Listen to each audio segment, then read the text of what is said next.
The Augusta-like of American road courses. Built in the sheer beauty of the Deep South. The vision, the passion of a Southern gentleman. 15 turns, 80 feet of elevation changes, a 2.3-mile circuit, perhaps the finest road track in North America. It's 2010. The inaugural IZOD IndyCar Series event is here. Will Power comes over the hill and makes heavy contact. Will Power has compression fractures and a concussion. Coming off a horrific crash in 2009 that could have ended his career, Will Power returns to the scene, and this season with a pair of back-to-back wins that have jump-started his comeback. But as the springtime rolls through the state of Alabama, a long road to the championship remains as the heavy hitters of the IZOD IndyCar Series take to this field of dreams.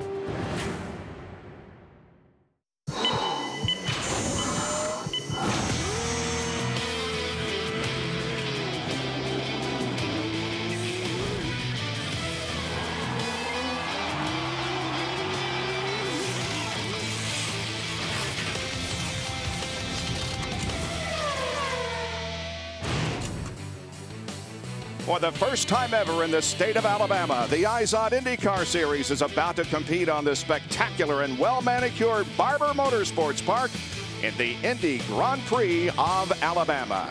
90 laps of racing, 207 miles. It's time for the command. Let's go trackside. And now, ladies and gentlemen, it's time for those most famous words in motorsports. Please welcome the visionary behind the Barber Vintage Motorsports Museum and the Barber Motorsports Park, Mr. George Barber, as he gives the command. Ladies, gentlemen, y'all start these engines. The command has been given. Syntax, beginning with row 1, let me hear you.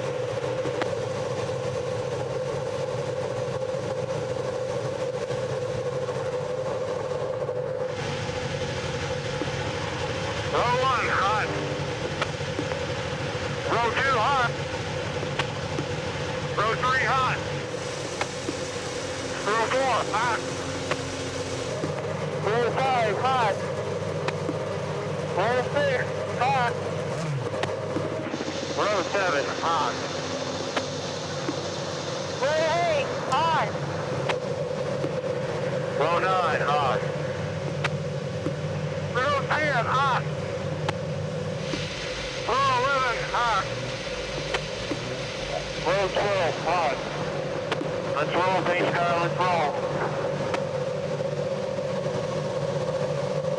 Just a spectacular facility on a spectacular day, and Jan has a look at the track itself. And from this overhead view, you can see how beautiful it is. It's a busy racetrack. You mentioned, Bob, 2.3 miles and 80 feet of elevation changes. You work your way up through 1, 2, 3, these complexes. But look at turn 5. That's highlighted because that is the place, if there's going to be passing today, that's where you're aggressive. You're going to get it in there and try and get it done. Some really fast chicanes, 9 and 10. You're flying 165 into 11, up over the top of the hill. Just like Robbie Buell said, a physical, demanding racetrack. And our strategist, Jack Arute, is on station. Jack? Now, Bob, normally when we come to a racetrack, every team has got what we call the little book. In it is the history that they've done, setups, how many cautions, everything, the raw data that you need to develop a strategy. Well, that's not the case here at Barber Motorsports Park. This is the first race. It has gone so deep that let me take you back to warm-ups earlier today. Our pole sitter, Will Power, isn't even sure how the start's going to go. So what did he do on the final lap? He practiced. The key, Robbie, was to get the practice in anticipation of for real just moments from now. Thanks, Jack. Things have been great from a public relations standpoint for Dreyer and Reinbold. Elizabeth Cannon is in charge of both Justin Wilson, who sits second in points, and Mike Conway, who sits second on pole today. There she is right there, but she's also been nervous the first 2 races because her fiance has won the first 2 races, Will Power. So while she has to take care of her boys at Dreyer and Reinbold, she also has her eye on her man, Will Power. 3 peak pole qualifying sessions so far in 2010. Will Power has won 2 of them And all 4 of his poles have been on road courses. He set the pace for today's race yesterday afternoon. Dario Franchitti has the other pole so far this year in Brazil. Here's the starting lineup. Mike Conway has his best IZOD IndyCar start alongside Will Power in row 1. Elio is with Marco in row 2. Marco's best start since Infineon last year. Scott Dixon has 35 consecutive top 10 starts alongside the fastest of the 3 cars from KB Racing Technology. And that is Takuma Sato, who's done a great job to be in P6 today, but all 3 cars of KV are in the top 12. The defending series champion is inside row 4 with Tony Kanaan. 2 top 10 finishes this year. The 5th row, Briscoe, who drove from 19th to 3rd at St. Pete, and EJ Viso, who led a lap at St. Pete.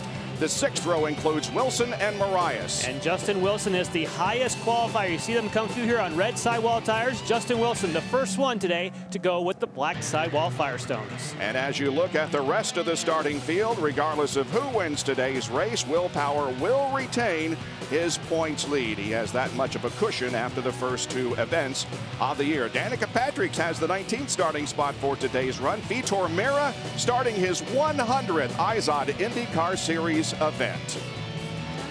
And we have one more newcomer to the series. Belgium driver Bertrand Baguette, driving for Conquest Racing, will start in last. Onboard cameras will be carried today by Dan Weldon in the National Guard Panther racing machine. Alex Tagliani starts 21st. He finished 6th 2 weeks ago. Ryan Hunter-Reay has the outside 7th row starting spot. He was 2nd in Brazil and 11th at St. Petersburg. Tony Kanaan is the 2004 series champion. Scott Dixon is looking for better results after an 18th place finish in St. Petersburg. And of course, Will Power going for 3 in a row and a 45-point lead in the point series. They, of course, have their choice of starting on the blacks or the reds. And there is the breakdown. 6 black sets of blacks and 3 sets of alternate reds. We're not going to use the Group rain tires this weekend, thank goodness.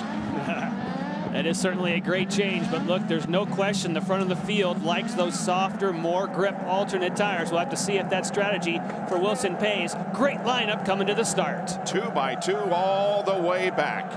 Off of corner number 15. They come to the line. Charles Barkley is ready. And here's the green flag presented by Apex Brazil. Experience our energy to turn 1. Power has command. Good to see how Conway just tucked in behind him, and everybody is clean through 1. They go through here 2 by 2 in the back part of the field. Simona De Silvestro is all running alongside Graham Rahal in the back. But up front, it's a train down to 5.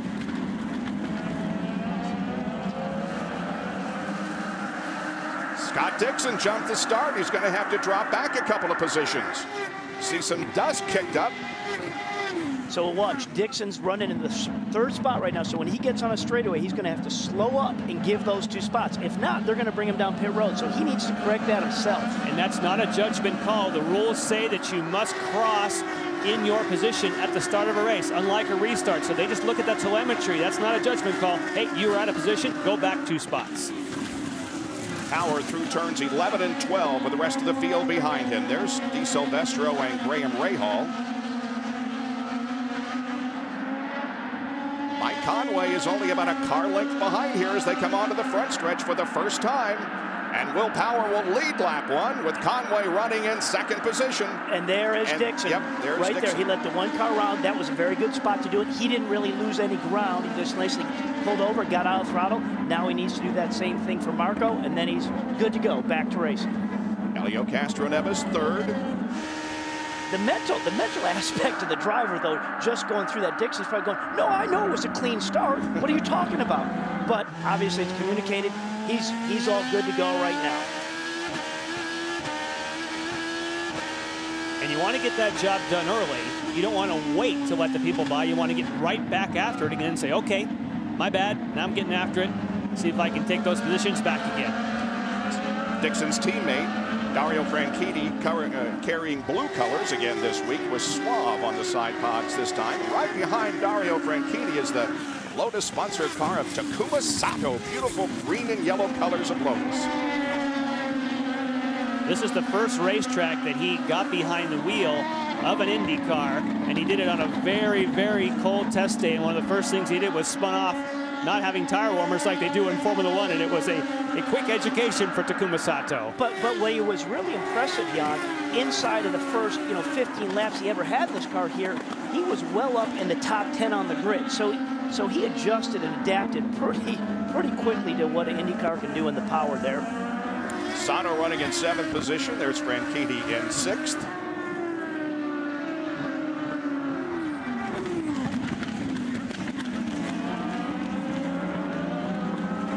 Marco Andretti running in the 4th position. It is really good to see Marco running up front once again. He was good in the early stages at St. Petersburg and looking good here. This is Ryan Hunter-Reay on board through turn 7. And we have really had some fantastic onboard shots from Ryan as we've been leading up to the race here, because he has been doing everything he can in that cockpit to go as fast as possible. And that means he's been working that wheel. He hasn't really had the balance in the race car, so you see a little left, right, and he's always saving that race car. Hopefully it's calmed down a little bit here for the 90 laps you need to run around this place. Something new for you, our pointer showing in this case, EJ Viso up ahead.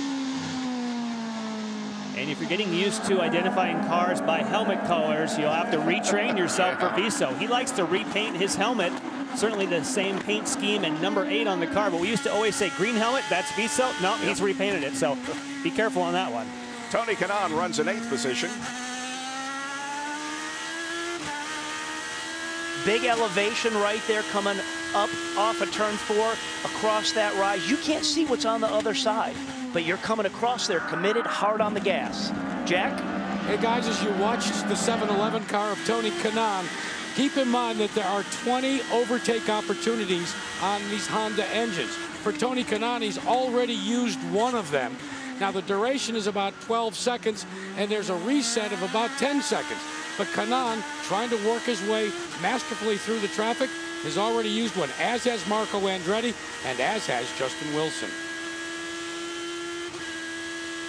3 of 90 laps have been completed here, with the lead being held right now by Will Power with about a 0.7 of a second advantage on Mike Conway. Elio Castroneves is 3rd, Marco Andretti 4th, Scott Dixon is 5th in the Indy Grand Prix of Alabama.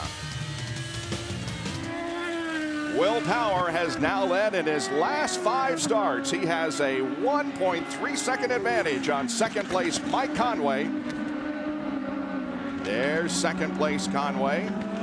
3rd place Elio Castroneves. Then Marco Andretti. And then we see Scott Dixon, who is back in 5th spot.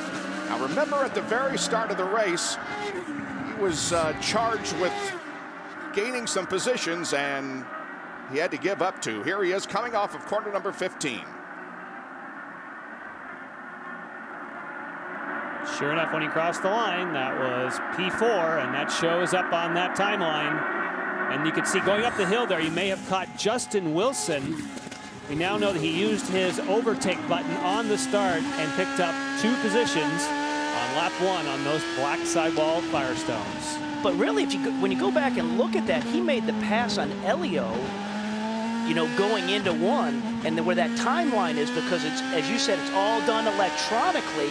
I'm not sure he was ahead of Elio how it does trip it, so that may have been a little bit of a gray area call from the stewards.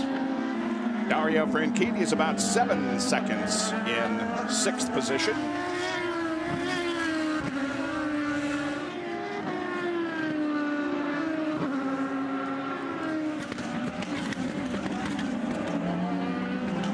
Dario Franchitti, Edinburgh, Scotland, team target. Colin McRae said it best. You're here for a good time, not for a long time. He says he has that on the back of his helmet as well, Colin McRae. Yep. That's good words to live by. Perfect saying for the back of a helmet. That turn 7 that he just went through is a real tight right-hander, and you are going downhill. It seems to me like it's very much like the corkscrew at Laguna Seca. Maybe not that dramatic, but it's a similar type of corner. Yeah, and they're slowing down to that right-hander there. It's probably about 60 miles an hour, but when they come off that corner, they are full on the power all the way through 9, 10 until they get to a turn 11. So it really is a crucial corner how they come off. Will Power leads. There he is. Mike Conway's hanging right in there. He's a little more than a second behind, but keeping him in sight at least. I think now, we're 8 laps into this. Now we want to kind of start seeing, we've talked about the Firestone tires and the reds, but the key thing is here, when do these red tires start going off, losing grip? And we'll get more back to that in a second. This would not be a problem. The window has opened for you to take the opportunity. Robbie Floyd? Guys, he told me he was going to be a pit strategy kind of race. Didn't qualify all that well. He did not test here. He's still getting used to this track. Complaining of understeer. He's been working to find that balance. He's hoping this pit strategy will pay off. He comes out now, and either if you have a yellow flag late, boy, he's going to be hauling bouteille. If he comes out quick, he's going to be thinking about saving as much fuel as he can. And that's what he would want if he makes an early pit stop. You say, if by chance there's a full course caution, I have pitted and no one else has, they all peel onto pit road and you get a free pass to the front. Those are the kind of risks that you take when you're near the back. And again, the pit window opened at lap 6, so he will not have to do an extra stop. We expect 3 stops today. That would just be one of the 3 that came early. And he's got nobody in front of him right now, so as Robbie said, he's going to be hauling. Helio Castroneves continues to run in 3rd place, about 5 seconds behind the leader. Helio has a 9th and a 4th in terms of finishing positions this year. I had a great conversation with him this morning, and I asked him about the setups between Will Power himself and his teammate Ryan Briscoe. He said, we have access to all that data. But he said to me, you know what? Will is doing things different in the car. It's not just that he uses his left foot on the brake versus Helio uses right. It's the fact that he drives differently. Weldon also taking advantage of an early stop. Yeah, a couple of cars in. Dan Weldon, the National Guard car in, and there's the Roman Cini car, number 34. He's getting a big wing adjustment for Conquest Racing, and he's back out. Those pit stops coming on lap 10. And we're probably going to see a couple more stops all the way up through lap 12. And like what they're trying to do is they're trying to cycle through, get off sequence, and have clear track running. Because you want to run as fast as you can around this racetrack. You don't want to get hung up with anybody in front of you. That's how you're going to gain advantage when you come in and out of pit road. Now looking at Will Power, just to put a period on the Castroneves story, was that he said, Jan, I've actually tried some different styles of driving here after putting the data on top. And Will Power's got something to that. Robbie? Down to Robbie Floyd, who's waiting for the Tony Kanaan stop. TK pulls in. He's going to take off those reds and go back to the primary tires. He's been working on setup all week, doing something different than Marco Andretti. Now he's on Marco's setup. He thinks he's fast, and that was a quick pit stop. And anytime that you're not having to take a full load of fuel, it puts a lot of pressure on the tire changers. Typically, the tire changers can take 7-8 seconds. That's how long it takes to fill up with fuel. Not when you pit here early on at lap 12. Well, you won't miss a thing because we have IndyCar non-stop.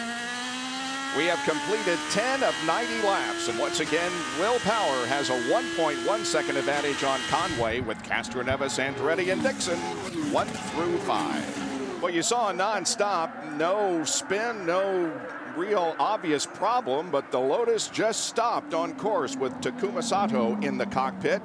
The Homatro safety team is there. Maybe it's a throttle linkage problem or something of that nature. They're going to take it back into the paddock area and try to fix it and get it back out there. But it does bring about our first caution of the day, and it comes just after we saw some early pit stops. And Jan, you can go more on this, but we are absolutely in that first window of pit box. So all those guys that have come in, like we just saw Weldon, if the rest of the field comes in right now because they think that's good, what a great move for those guys to come in, get their stop done prior to this. If for any of that group that stopped, it's going to be a great bonus, but only if those in front of them now decide to take this opportunity to pit. Well, the professional bull riders continue to kick up the dirt in Napa. The PBR concludes tonight at 9 Eastern right here on Versus.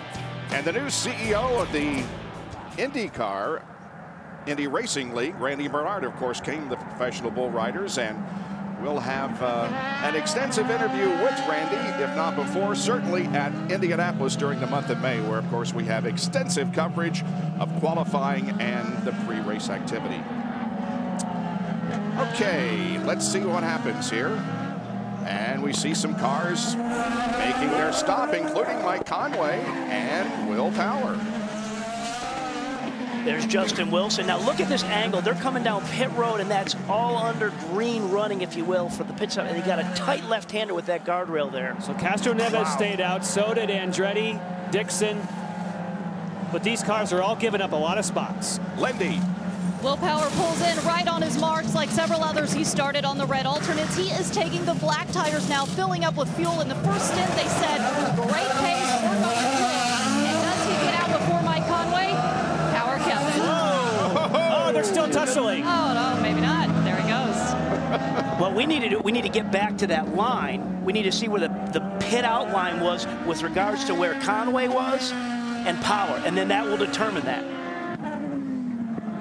It will not be, of course, for the lead, but it will be for position. And again, that is not a driver thing. That is going to be an electronic decision. Yep. Certainly, you can't fault Mike Conway for going for it, but okay, who got to the line first? There it is. And I hate to tell you, Mike, darn it.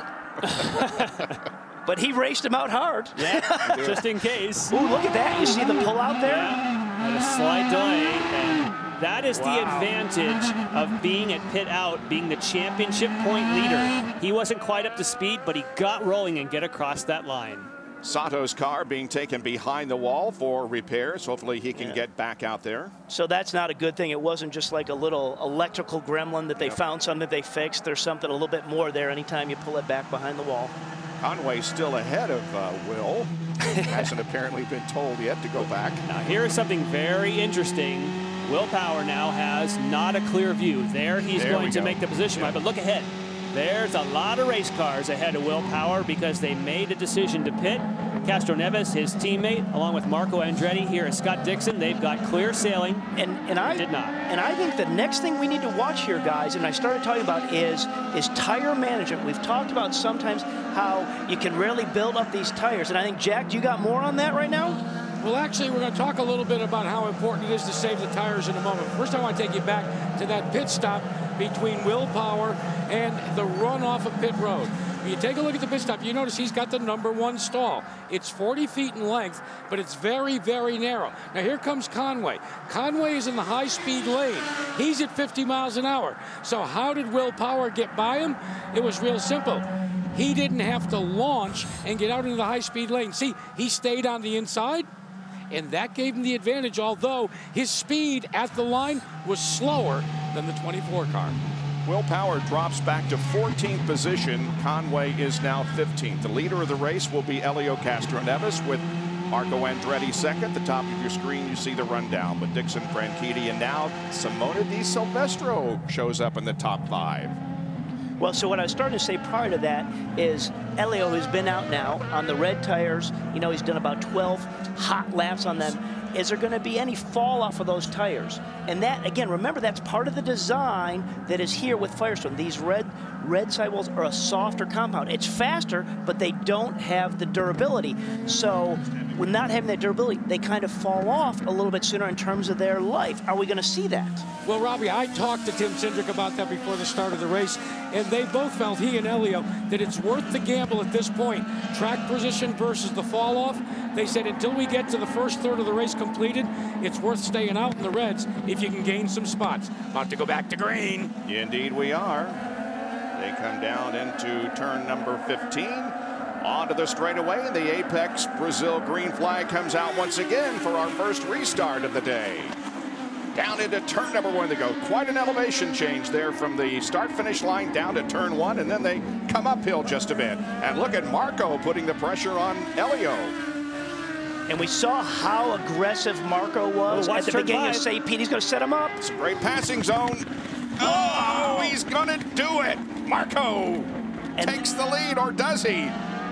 He runs Helio off. But Helio did give him a little bit coming in, but Marco didn't give him too much coming back out, did he? And fellas, how did Marco Andretti make that pass? How about this? Is he coming up on Helio? He hit the overtake button. Helio Castroneves saw it in his mirror. Helio hit the overtake button. He waited for it to reset. Marco Andretti hit the overtake button for a second time, completed the pass. And remember what that overtake gives us. It only gives you about 9 horsepower, give or take a little bit, and that really isn't that much, but it shows you how competitive and how tight it is, and you're fighting for every, not 10th, not every 100th, you're fighting for thousands. Which is the reason why it's been labeled overtake assist. In other words, Marco already had the move started. Sure. He used that to complete it. It's not going to get the job done for you, it's going to help you finish it. And it worked. It did. Indeed. Down to Robbie Floyd. Mike Hall makes the decisions for Scott Dixon. Your thoughts are to stay out. I guess the Reds aren't falling off like some people thought they may. Well, they were better. Maybe it's just because it's just the first run on the tires, but the tires are holding up okay at the moment. And you know what? We weren't even into the window yet. So with a little bit of yellow, it could be, I don't want to lead anybody on. It could be a 2-stop race if everything fell right. But we'd rather be at the front running clean laps, and this is the best way to do it. Well, you saw it with aggressiveness. You can make passes out there. Is the thought to be aggressive or just kind of bide your time right now up front and don't make any mistakes? Well, you don't win the race at the beginning. You win the race at the end. We'd rather be aggressive with toward the 90th lap than the 10th lap. Yeah, the checker flag comes on that last lap, guys. Mike Hall still smiles right now, and both drivers for the Target Chip Ganassi crew up near the front. And Robbie, when he says they weren't in the window with kind of a little bit of a smirk, you're not in a 2-stop window, but you were definitely in a 3-stop window. And you heard him mention, well, you know, with some yellow, if you had quite a bit of yellow, it's possible it could be a 2-stop race, but that would be one heck of a stretch. That could be just the mental aspect of the game we love. That's posturing. I'm just going to say that. But we all know it's a stretch. But Dixon is as good as anybody at saving fuel and being smart. I mean, you know, he does what he has to do when he needs to do it, whether it's making fuel or not. He knows how to do it. We're back here in the pack where Will Power and Mike Conway came out after their pit stops. They're still running 13th and 14th. Bob, here's the conundrum that Will Power finds himself in, and we better watch this very closely. His crew has told him, look, if you can pass, go ahead and pass. But if it's too difficult, then what we want you to do is just ride and start saving fuel. As he's starting to come with Conway, I think both of them were able to pass, so I think the fuel deal is out the window. All right. Mario Romancini leading that little pack there with Ryan Briscoe right behind him. So, Jack, this is Robbie. Can you're there to save fuel or to pass? Which he said, what's he want to do? Basically what he said is he wanted Will to test it out. If you can get by traffic, then go ahead. But remember what I talked about? You don't want to get bottled up. Yeah. If it's too hard to pass, then let's drop back. Let's just save fuel, and we'll wait to fight a little bit later in the race. They found that they were able, at least thus far, to get through some of that traffic, so they're not worried about the fuel. Yeah, gotcha. Thank you.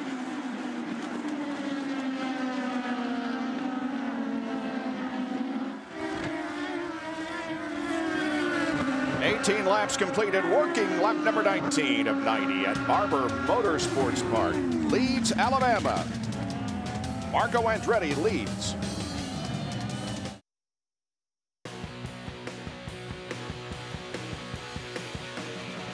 Y'all start these engines.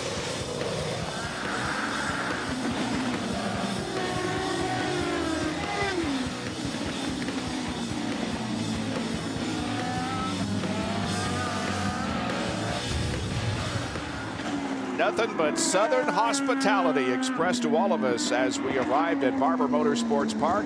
The race is on, and Marco Andretti leads Helio Castroneves by about 2 seconds with 20 laps of 90 completed. And we heard Marco earlier say, you know, this year I just want to get back to having fun.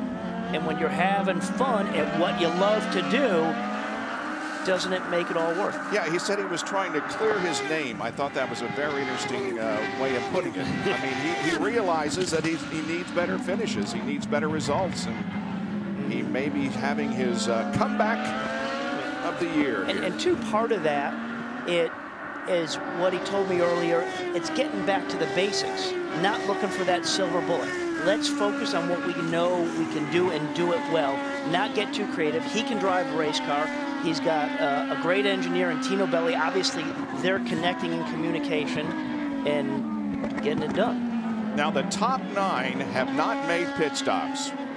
We had some before the yellow, and we had some during the yellow for Takuma Sato. Tony Kanaan is running in 10th position, and he is the first driver who has made a pit stop. Simona De Silvestro continues to look good. She hangs in there in 5th, and Danica Patrick is running in 9th position. And one of the local celebrities is with Lindy Thaxton. Guess who's here? Taylor Hicks, winner of the 5th season of American Idol. You've never been to an IndyCar race. Tell me what you think of this in your backyard. This is my first IndyCar race, and you know, being from Alabama, we have racing in our blood, but we've never experienced an IndyCar race like this before here in Alabama. And it's a beautiful Alabama day, and we're glad that Indy's come here to Alabama. You must also have singing in the blood here, because Bo Bice and Ruben Studdard, both from near here as well. Yeah, you know, there's some singing and there's some racing in the blood, definitely.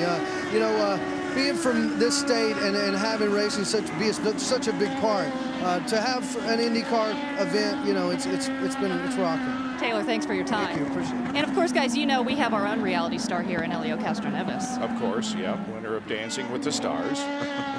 But the guy who is winning the battle at the moment is Marco Andretti. This is his 24th start in the series on a street or road course, and he has now led in 10 of these races. And of course, his win came at Infineon in the natural road course. And there is Simona De Silvestro. Had an opportunity to talk with her on Friday, and I don't think you'll find very many people who will disagree that she is, as they say in the business, the real thing.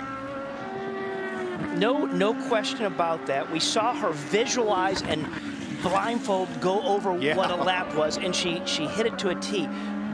But what we've also heard from her crew guys, from Mike Cannon, they are the first to give Simona credit, and that's why she's driving for him. She has a great ability to feel the car, but then to communicate that to the engineers. That's what's important. Whoa, look at this. Look at this wheel-to-wheel. Lock in. Briscoe and Conway. They head for turn number 7. And Conway will get the spot. Yeah, he had that inside line, just had to hold him out right there. That was an aggressive move there. Fellas, let's update you on the cars that have not pitted. First with Marco Andretti. He should be coming in about 6 laps. Helio Castroneves' crew has said they'd like to go 7 more laps. You heard about Scott Dixon. What we got to do is see who comes first in that group. And then you know what the teams are going to do that have already pitted? Now they know more or less the outside window, the fuel window that is, and they'll begin to count backwards from the last lap in this race. What a great view from the helicopter, huh, fellas? Yes, Jack, and when you talk about people coming in 6 or 7 laps, that would be because they would determine they don't want more laps on those Firestone alternates, because by the calculations, they won't need fuel yet if you really wanted to stretch it. And I would predict that Scott Dixon, after hearing from Mike Hull, will be one who will go much longer than 6 or 7 laps from now. At least that's what he wanted us to believe, and everybody else. I mean, historically, that's what they do. And they do it great. Danica Patrick running in 9th spot, right behind her, Tony Kanaan. He has pitted.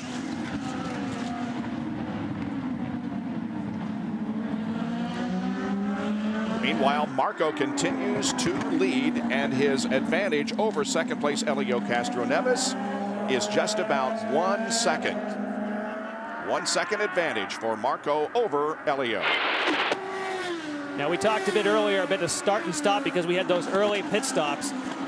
He did have the opportunity to overlay his driving data on top of Will Powers and determine it wasn't just car setup, that Will was physically doing things around this racetrack that he had never tried.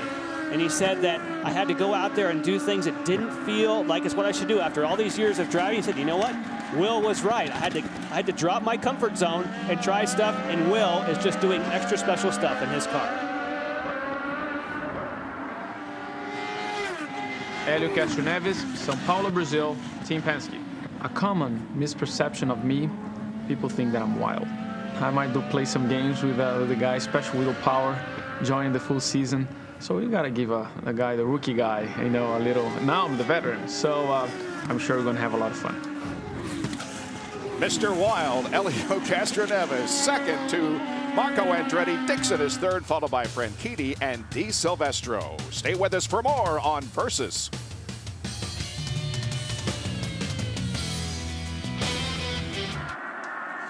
Beautiful look at Barber Motorsports Park. Marco Andretti is leading right now. It has been 54 races since his one and only win at Sonoma, California Infineon Raceway. It's been 33 since Danica Patrick won her race in Motegi.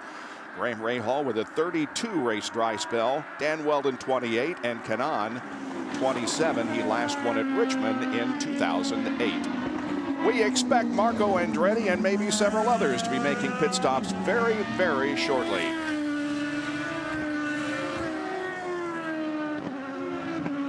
Tony Kanaan has already made his pit stop, remember. Up ahead is Danica Patrick. On the front stretch, watch the speed here, up to 154.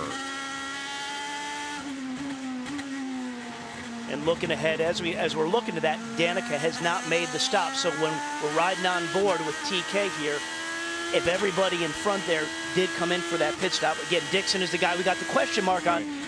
Our guy right here, TK, would take over the lead of the race. Right. What we are safe to say, though, is everyone ahead of him will have to stop before Tony. So therefore, if that happens, he's the leader of this group. We saw. Go ahead. We both. I was going to say Will Power just passed Dan Weldon for 11th. Yeah, we always say when all the oh man, it's going to be so hard to pass. You know what? Right. You never know it. You got to get out here and see it. And for this guy who we know absolutely is hooked up, and Elio Castroneves has been scratching his head doing overlays to figure out where his speed is.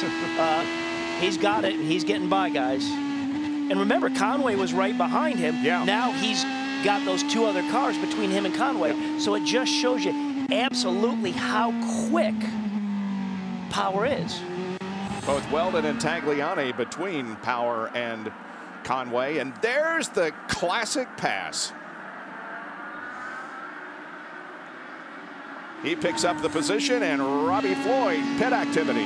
Danica Patrick coming in for her pit stop. Of course, she has the blacks, one of the only Andretti green cars to come in on that, and they're throwing on another set of black tires right now, dropping it. Don't see any adjustments, and back out with a full load of fuel. So black to black again for Andretti's racing, Danica Patrick. And pulling out right in front of her, Vitor Meira in his 100th IZOD IndyCar Series event for A.J. Foyt on the podium in Brazil to start the 2010 season. Look at the countryside filled with those spectators. Great to see, and the leader, Marco Andretti, comes toward the pit. Robbie Floyd, he'll soon be headed toward you. And well, here's Dario Dario telling him to keep going out there. They like, evidently, the fuel mileage, but also he was turning such fast lap times. So he takes off those Firestone Firehawk reds, throws on a brand new set of blacks. He thought that, yeah, they were going away. They made a lot of miles out of them. Little stall right there at the start of the takeoff, but they were getting a lot of duration out of those reds. They think they're going to be in perfect mode for those blacks. Dario still sitting in his pit as the service is completed. Now he's away. And these are crucial laps for Marco. Right now, he's come in, he's put fresh tires on. There went Kanaan. Remember we said Kanaan was the leader of those who had pitted. He slotted right into this group. And as I was saying, is when you come out on cold tires, this is what really separates the experienced people, trying to lay down laps on cold tires. And that means that Marco Andretti, because we didn't see him in that shot, he's ahead. He is ahead of Kanaan. So by staying out there, that worked for him. He leapfrogged Tony Kanaan. Look at this move. Weldon and Tagliani. It's going to be Tag's corners. They kind of come up here to this right-hander, hit the curb hard. Turn 7 and 8.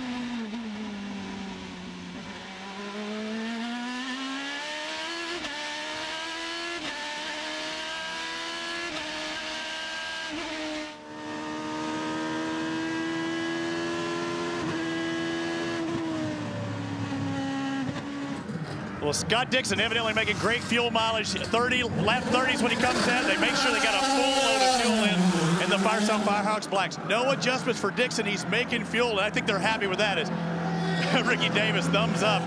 Good stop for Scott Dixon. But just flashing by, that was Andretti flashing by. Simona De Silvestro finishing her service. But, of course, the person who is not pitted, who should be in next time around, is Castroneves, who has the lead now.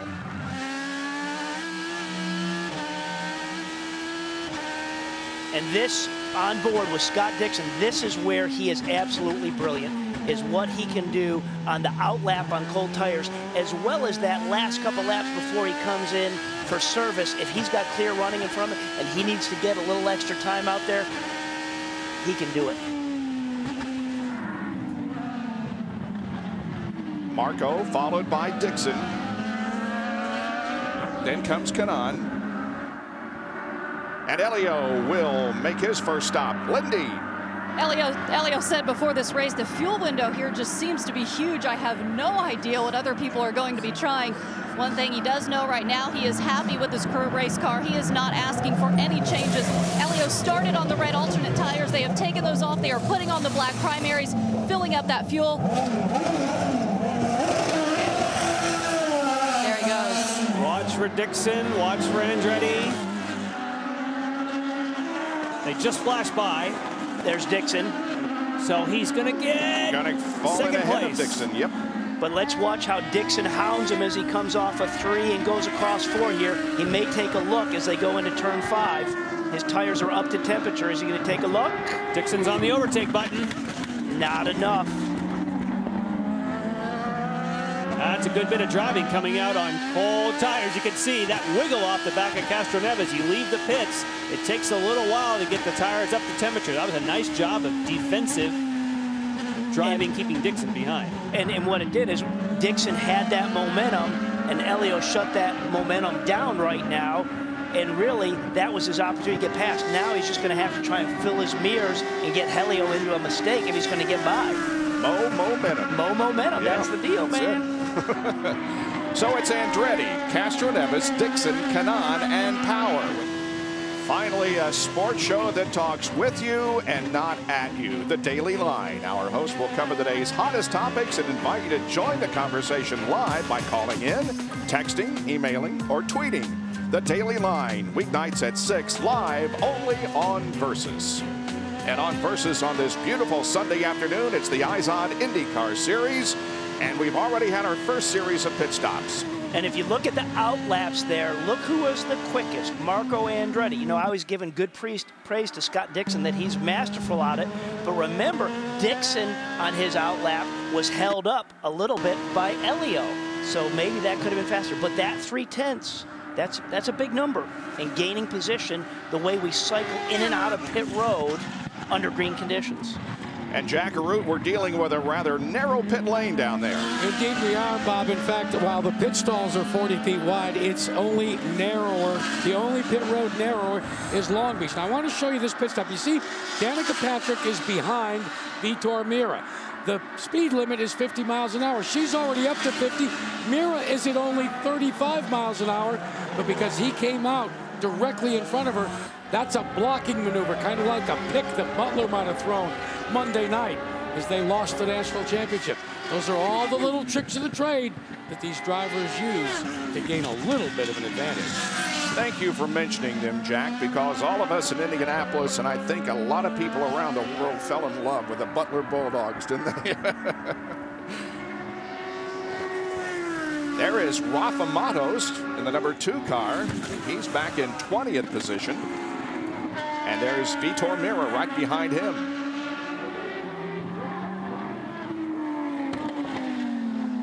AJ Foyt Racing for Vitor Meira and the Lusso Dragon de Ferrin Motorsports entry from Rafa Matos.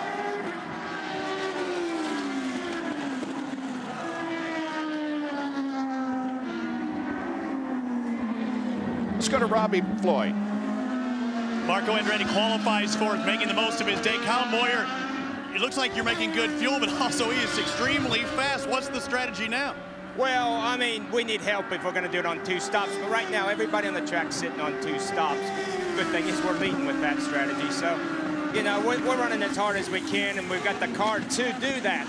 You know, so as long as we keep them up front in open air, I think we can nail some people. But, you know, we don't need any yellows. Marco said it would be the adjustments that would make the difference today. What adjustments have you made talking to him? Well, with the reds, we were about right. Now on the blacks, we're a little neutral, but I think the fronts will wear off, and then it'll come balanced again. Things set up a little bit better for him. Lenny Thaxton's with Tim Cindric and Team Penske. Tim Cindric, Elio's strategist. I know you just told Elio to settle in and try to make some fuel mileage. What's your plan here? Right now, we're obviously trying to make a two-stop race out of this, and Elio's done a great job saving fuel to this point in time, but it all depends on when the yellows fall. You know, if we can run this stint and stay our green strategy here, we'll be good on a two-stop race, and he'll be in the driver's seat. We just have to see how the yellows fall. If it stays green, how long do you plan to make it? We can do it in about 30 more laps. 30 more laps? Yeah, well, Tim. 30 from when we stop.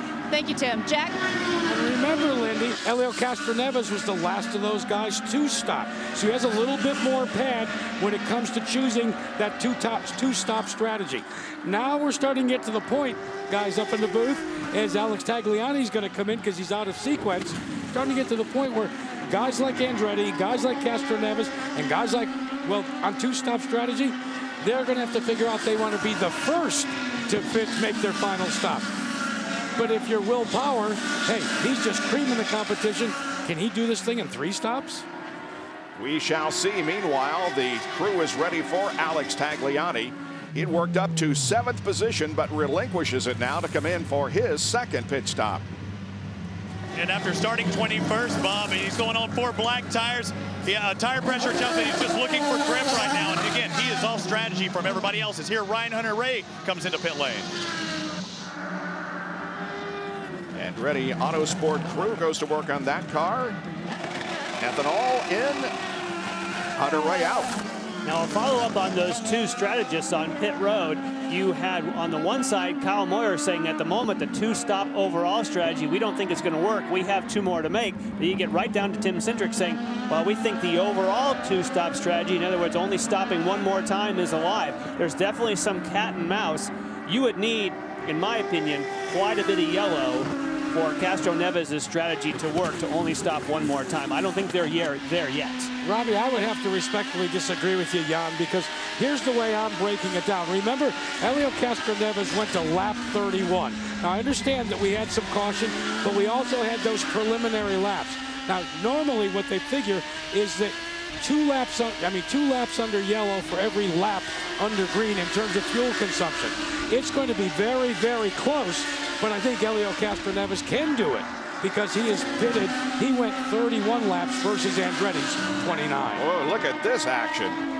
Vitor Meira and Rafa Matos are wheel to wheel through the corner. Remember these guys fighting it out at the end of Brazil? Yeah. Remember Vitor got Rafa for bragging rights and being on the podium there? And the 4th car in the line there is Danica Patrick. Vitor's chasing down Tags. We just saw Tags come out of the pit, so his tires are probably still coming up to pressures. Look at that. There's a little bit of a tap. Whoa. Well, that's, you know, you got to be forceful to get around this racetrack, and it's great to see. Here he comes. Here's Vitor. Nice clean pass. Turn 5 and now turn 6. But what's good to see is obviously that was aggressive pass. They both got out, they bumped tires, but it shows you that these cars are fairly sturdy. I mean, you can't just go banging at wheels, but you can brush up against things, and stuff's not going to fly off these race cars. Well, Robbie, keep in mind that, remember, let's go to Robbie Floyd. All of a sudden, we've got a car on pit road. Tony Kanaan throwing on a fresh set of primary tires. And I talked to Michael Andretti as he was getting ready to pull in. They're happy with that car and getting thrown out of the way because Alex Tagliani about to come in too, pitted right next to him. But he's happy with the way the car is handling right now. And remember, that's the same setup that Marco Andretti has. They both like their cars. They're just a little bit off different sequence than each other. So Kanaan, just for the record, guys, Kanaan went 29 laps in that segment because he came in on lap 10. So that's what he did under a full green running, which is pretty good mileage. That's better than expected. Yeah. So that would tip it towards Castroneves' strategy of saving some fuel and getting more laps. Let me correct myself.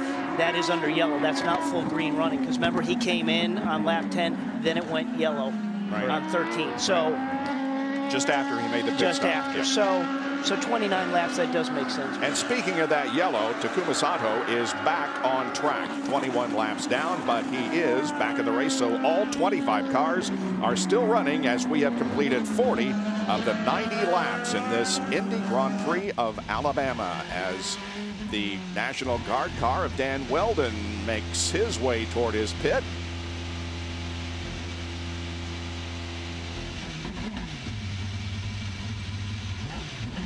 see if this pit stop goes smoothly. Putting on the blacks. And Weldon is underway. Good stop, 7 seconds.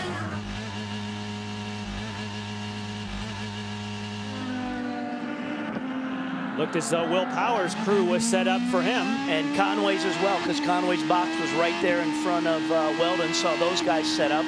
But it makes sense. They were in on lap 13, so there's 27 laps of green run. There, man. That's a number that we would expect for a fuel run. And there's no question, there's no speculating on the fact that Power is on a 3-stop strategy, as is Conway. They pitted early enough to where they're committed to that. But where it's great right now for Will Power, he's got clean track in front of him. There he is. Power is on pit road.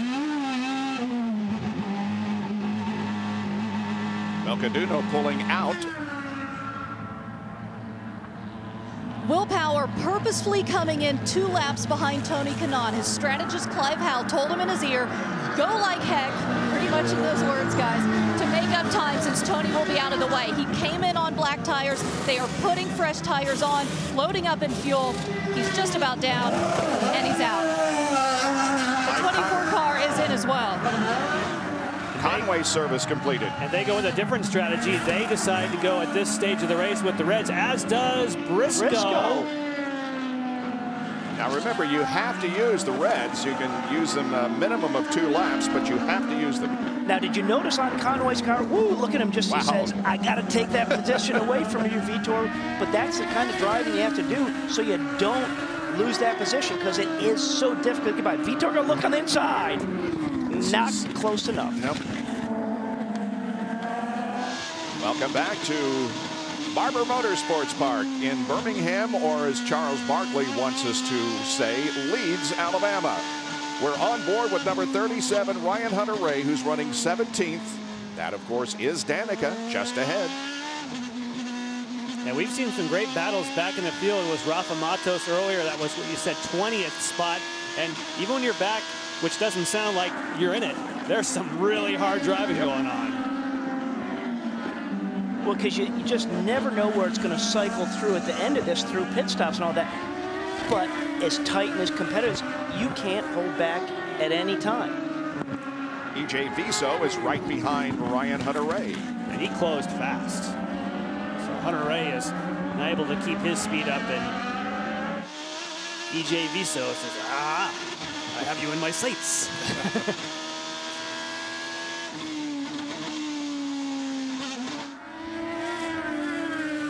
Helio Castroneves has shaved the interval between himself and the leader of the race. It was about 1.1 about 3 laps ago, and now it's down to just, well, a car length. So does Helio take the mindset now, okay, there's the leader of the race. I'm just going to pace off of him, mind my time in this position, and do what I can to save fuel, but obviously have Marco there right in front of me as the leader, knowing he's holding a good pace. Makes sense. As fast as he caught him, I think he's on it. I still feel without yellow, he's, in my view, of course, just a forecast, he's not going to make it in just one more stop. And I think as fast as he caught Marco, that he's now adopting the same strategy as Marco, knowing they will both have to stop. Really? You think twice. He's changed his strategy?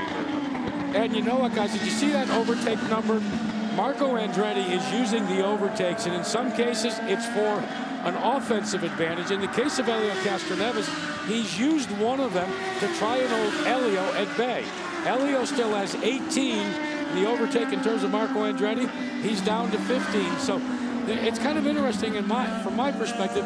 You can use this overtake not only to overtake, but to keep someone from overtaking you. Yeah, that's true, Jack. And what I was saying, Bob, I don't think he changed his strategy. I just have thought that was awfully optimistic from the pit road to say that he could do it in one more stop. No question about it.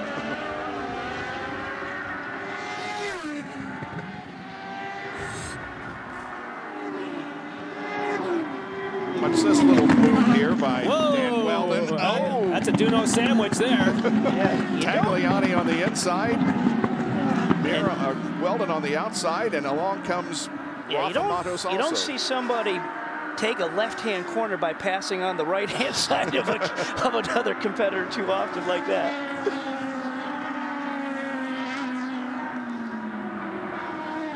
Up at the top, you're seeing the running order, and the other number is the number of overtakes remaining.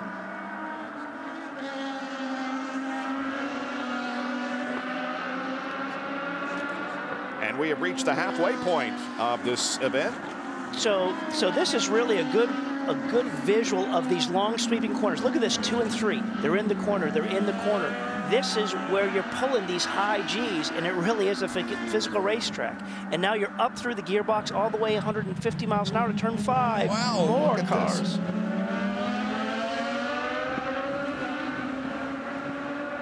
Let's watch this group of competitors. Here's Graham Rahal. Oh, Hideki Muto gets off. Keep it straight. Keep it straight. No problem. And that Sato that we saw behind Graham Rahal in that yellow car, he's rejoined. Right.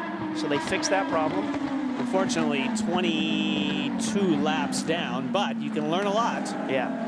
Did you guys see EJ come up on the back of Danica there? Yeah. You know, as you mentioned earlier, Jan, I mean, he's trying to force it. He just wants one little hiccup there so it opens the door for him to get by. 2 of the 3 KV cars running nose to tail. Viso and Marias, 18th and 19th. Here is the replay once again. He went to turn in, and he missed the apex by 3 feet. Yeah. and mind you how simple and safe that all looks. That's flat out 4th gear. There. So a little bug say, you pass me, I'll come back at you. That's the pass repass there. That was nice. But when we just saw Hideki come back to that, we just saw him kind of ease it off the track and come back on, and he missed his point. That's in 4th gear at about 125 miles an hour. I mean, that little fast switchback in 9-10. Just, we lose perspective when we're just sitting here watching that, how fast it's all happened. Yep. There are the 3 cars from KV Racing Technology, 18th, 19th, and Takuma Sato back on track, running in 25th spot. Danica in that battle has been a favorite of the overtake button. She only has 7 left. She's been pow, pow, pow. She's getting after it in this group. I'm amazed that the overtake button is really giving you that much to protect something or to give you that little bit of edge, which is fantastic. Because, you know, back in the original days with the push-to-pass button, as you're saying with the Champ Car stuff, it was up to 50 horsepower was the differentiation, right? Yeah.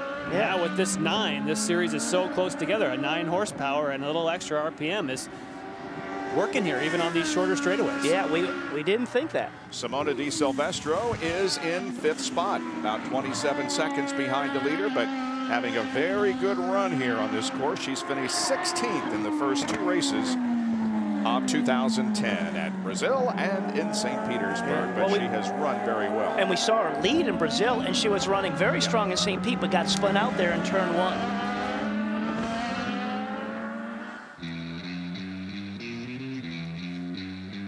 George Barber, the owner of Barber Motorsports Park, has given us a great racetrack, and he's also given us some very unusual sculptures around the course.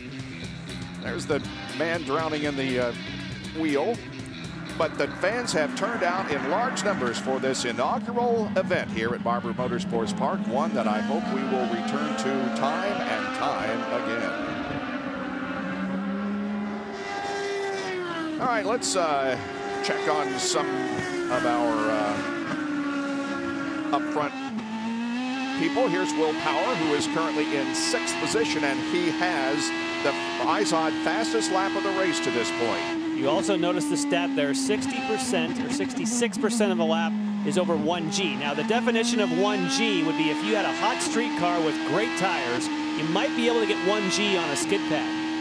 66% of this lap, you're over 1G, whether cornering, braking, through the seat, through a compression. That is a lot of force. And right in through here is one of the places where the combination of G's is over 5. Right here, through the seat and to the side, 3 places on the racetrack, you pull over 5 G's.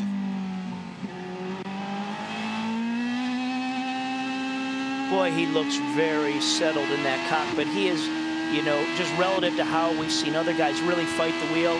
He's going in turn 1 here down to 5th gear. Just watch him turn the wheel in. You know, he's working it a little bit, but he's just got it hooked up. He's smooth, yeah. Yep. 1st and 2nd. Very close together on the track, Marco and Elio. So we haven't seen Elio try to go by him. Nope.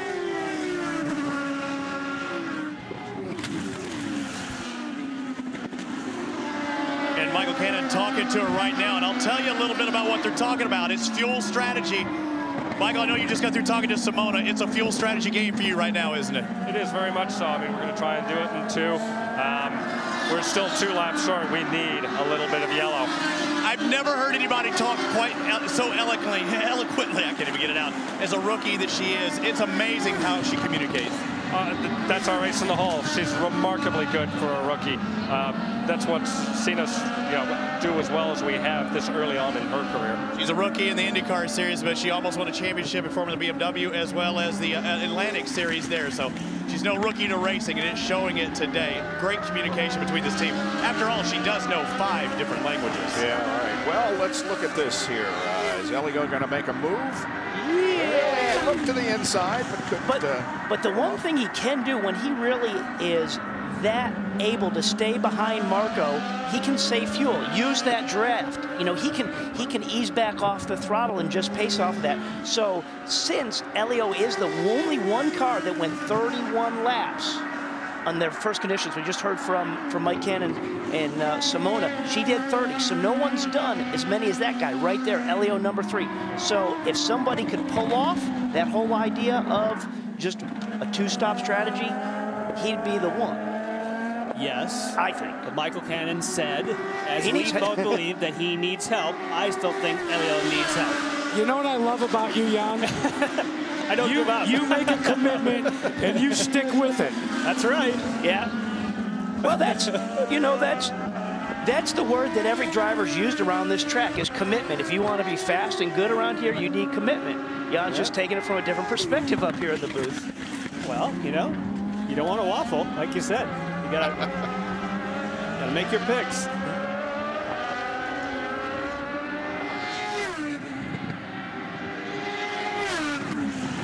Right now, Marco knows Elio's back there, but he also knows that Elio's not going to do anything stupid and do a dive bomb pass.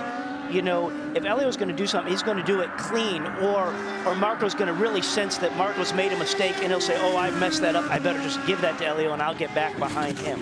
So nothing crazy is going to happen between these guys. Right now, they know there's still plenty of racing left.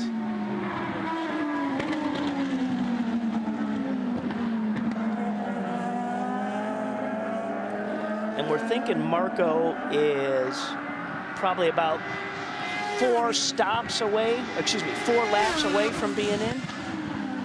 3 to 4 laps is what I would say for Marco.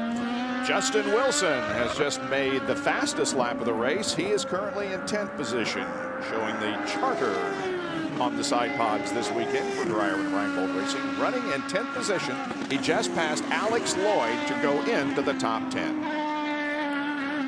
He started 11th, so he's moved up 1 position, and here is the way he got the 10th spot. Down in turn number 5, the best passing zone on the whole racetrack, and a very clean pass of Alex Lloyd. Alex was kind of thinking, I'm going to come back at you.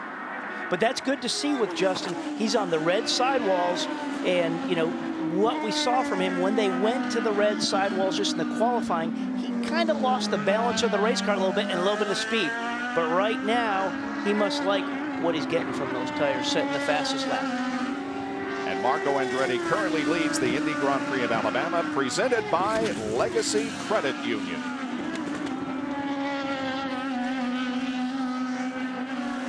He should be close to pit stop. If he goes too much longer, there he goes. I was like, he went too much longer, I'd start getting worried. So that's right on schedule, what we thought. And really, guys, I just have this feeling they're just trying to get it over with. Kyle Moyer says bring him in, where I thought they were going to wait another lap or 2. But I think they're getting it over with. A fresh set of Firestone Firehawks are going to go on. And, of course, they're going to dump as much fuel as they can possibly get into this, Delara. All is clean and clear. Now he's just hoping that some yellows come out, and maybe, just maybe, he can make it to the end of the race. Well, Jan, you and I both think it's more than just 1 or 2 laps of yellow that he's going to need there to get to the end of the race. But that can happen. Notice there on the pointer, you saw his pit exit speed. The limit is 50, and he was right at 49 and 50 miles an hour. 50 is okay. 51, you're serving a penalty. There's no wiggle room. And it's a pretty neat deal. All it is a button on the steering wheel that you press that button. It keeps the car at that speed. But when you come into pit road, it's the driver's responsibility to get it down to that 50-mile-an-hour mark. You can't just press the button and it does the work for you. You got to get it to 50, but then the button keeps it there. Elio has not been out of the top 3 since the green flag dropped at this race. He has led 7 laps. Marco Andretti has led 38. Will Power 12, and Elio has now led 8 laps. And Elio's in a good position right now. He wants to lay down as fast as laps as he can, because he definitely was being held up by Marco. So now is the chance to lay down some fast laps, give yourself a little bit of cushion on where he was to Marco earlier. So what he's trying to do is, when he comes into the pits, he wants to come out ahead of Marco, but he's got some traffic up ahead of him, and that could flip-flop that whole deal of trying to make that position up on Marco. Does that make sense? You with me on that? I'm with you. Okay. I'm definitely with you. Great look there at Graham Rahal, who has been struggling this weekend to find the kind of setup and the speed that he wants. He says, we never gave up, but boy, we've thrown everything at this car. We can't quite make it into my comfort zone. And he will go at least one more race for Sarah. Oh, here's a good battle. I think Wilson's going to go for it. That's Ryan Briscoe. Oh, he is all over him.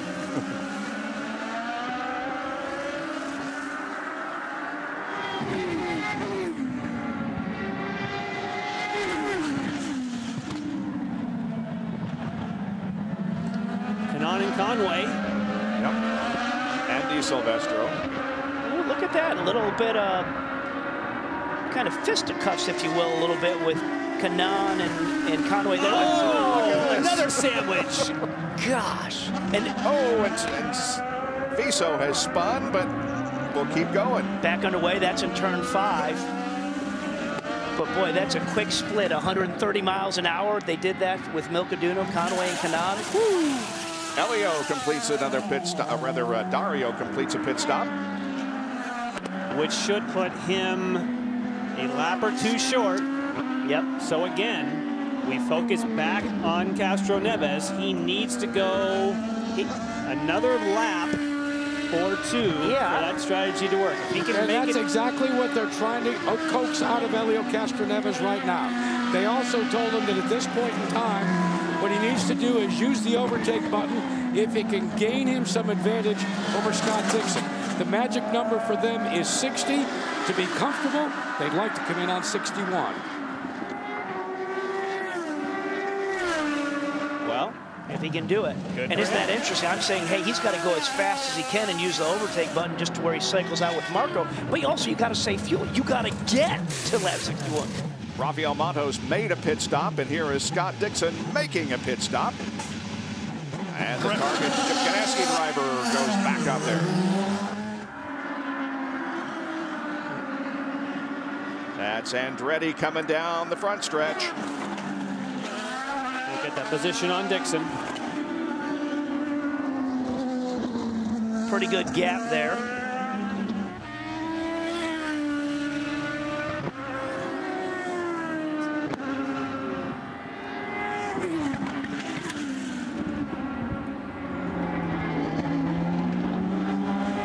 Marco right now, I mean, he's got no one in front of him, Jan. He wants to get busy and get after it because he knows the guy he was racing with, Elio, is going to be cycling through the pit box, and he doesn't want to give that position up with whatever's going to transpire on pit road between the 2 teams. But it'll only take one more. Oh, and he's Elio's on the pit lane. Oh, he's right on the verge of being able to make this. Lap 61. Gets rid of a tear off as he heads for the pit box.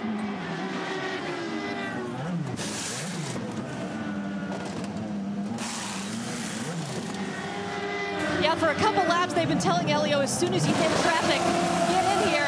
Here he goes, at 8.7, he's out. We need to see Bob. Is he going to get out of here before Marco Andretti passes? Oh, Marco's going to go.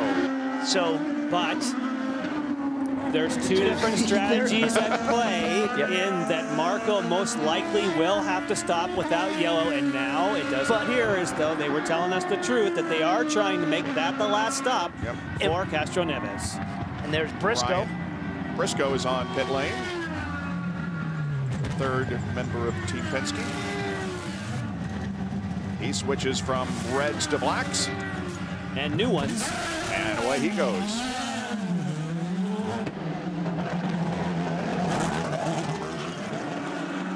So what I love right here, Helio Castroneves with the orange mirrors.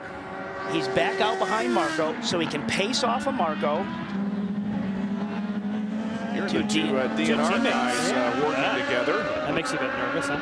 Yeah, you know, they can have a spirited battle, but don't cut each other up. Right. You know, have it be friendly. They're Englishmen. But Justin's, when he's sneaking his nose out as you're going into turn 12 there at 160 miles an hour, nah, don't make the move there. Whoa, do you see Justin's car just get a little bit loose? That rear end trail around as he comes through there. That's seventh place. Yeah, 7th and 8th.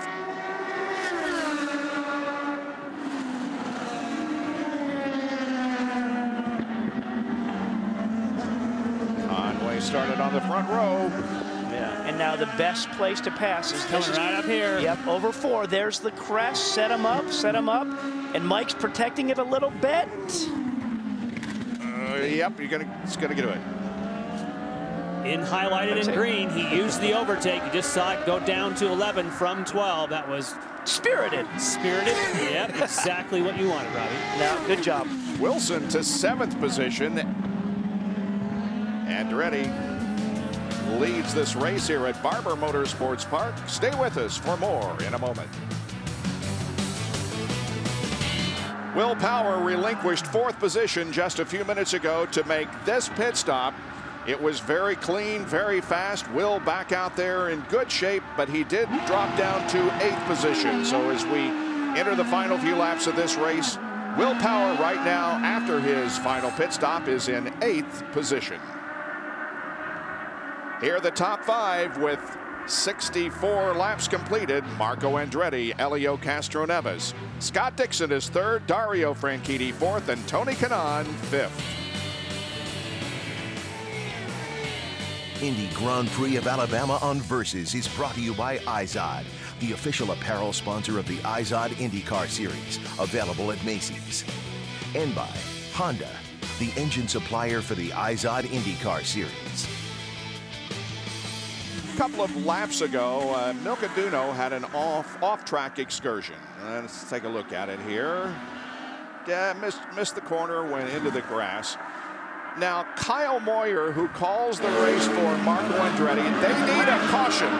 They were hoping for a full course caution, but they did not get it. Crash. And then why he needs that yellow, it looks as though they're about 5 laps short, maybe 4 laps short of under green conditions, so they need that help. And fellas, here's the way it works. Yes, Michael really needs that. Now, that gives them both the good and the bad as the leader, because they know they're going to have to pit so they can try and go a little faster, add some separation. Now, as I'm analyzing this stuff, I'm looking at Helio Castroneves, and with the fact that he pitted by lap 61, that's all well and good. If Helio can stay pat, make fuel, be conservative. But you want a sleeper? Take a look and let's watch for a little while the Iceman himself, the guy running in 3rd. Scott Dixon pitted on lap 30, pitted again on lap 60. Hey, Robbie Floyd, it's a possibility that when this is all said and done, the tortoise may beat the hare, and it may very well be Scott Dixon. It may very well happen. In the communication between driver and crew chief, man on the box is Mike Hull, and Scott keeps asking throughout the race, what number do I need? What number do I hit? Mike says, we work on that since the very first lap. So there, you have a lot of computers up on this deck, just plugging away, and Mike keeps hitting with a certain number, but Scott also, with all this going on out there on the racetrack, he still keeps asking for a specific number that he's trying to hit. And guys, that's where Mike Hull says that Dixon is very a swing. And that is Alex Lloyd in the Boy Scouts of America car. Kyle Moyer again is like, crash. Yeah, why is that car running? That car should have stalled. Almost collected Sato there when he spun.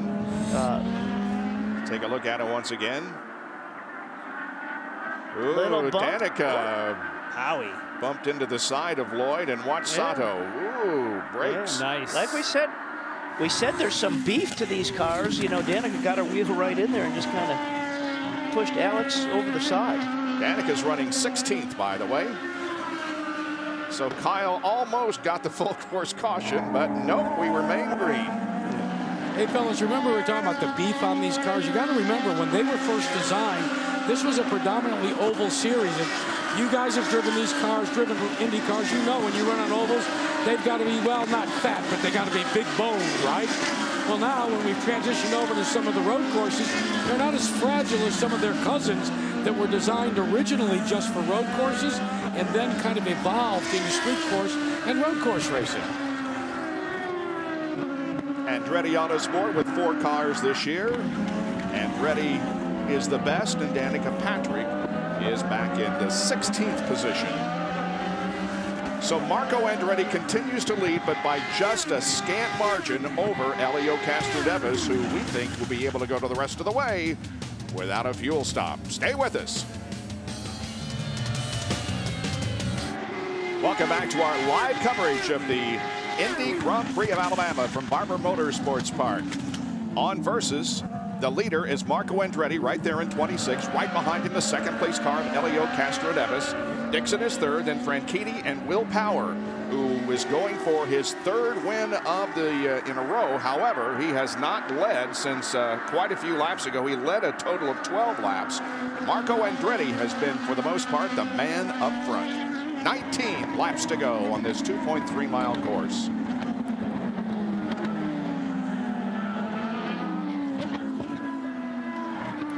So I was saying earlier when we were talking about Dixon and kind of the guy we forgot about in this, sitting in that 3rd position, Mike Hull, his strategist, says that Scott is so good at taking, you know, give him numbers and he does it. He can produce it. He'll hit it. You don't have to massage it. Tell it to him and he can do it. Pretty high praise. Yeah.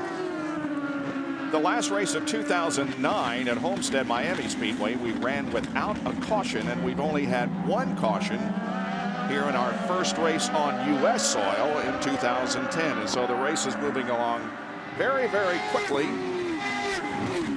We've only got 18 more laps to go in this event. 17 cars still on the lead lap. So this is going to be interesting how this shakes it up here. We got that lead pack. There's Marco in the red and black car, chasing down Graham, being pressured by Helio. How are they going to carve their way through here? Very careful. But does Marco be aggressive and gap it, and then he's got Graham between him and Helio, and then, having said that, then he's got other cars in front of him. So it's going to be a good last 15 laps. Well, Helio's been telling strategist Tim Cindric, every time I get too close to Marco, I'm just losing all my clean air. I can't go around him. And Cindric is saying, be sure if you can hit that overtake, if you get a good run, then do it. And he's also saying, we can go the distance here. There is absolutely no way that Marco can get to the end without a yellow. And we saw that earlier on Kyle Moyer's face, guys. And that is indeed the case.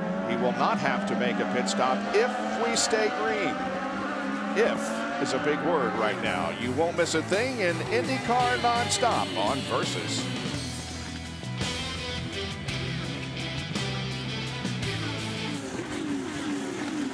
The professional bull riders continue to kick up the dirt in Nampa. The PBR continues tonight at 9 Eastern, right here on Versus. On Versus right now, the IZOD IndyCar Series. We're on board with Alex Tagliani, who is in 10th position, has had a good run for this fast team, a new one this year in the IZOD IndyCar Series. We met the principal owner of the team, Andre Ozzie, yesterday, had a good conversation with him, and I look for good things from this team all year long. No question about it. I mean, starting on the front row in Brazil, what a great way to kick things off with a new team, and it's just been carrying over. And Andre is very excited about flying the Canadian colors, saying they really need to have a strong Canadian team. He'd like to bring it back to the days of the players team in the series, and says that's really what my goal is. Remember, they did not test here, so the fact that he's running in the top 10 for not having participated in the test, wow, that's something else. Yep. And Jan, you're watching the leader as he continues to try and work over Graham Rahal in that yellow car. Here's what I think's happening.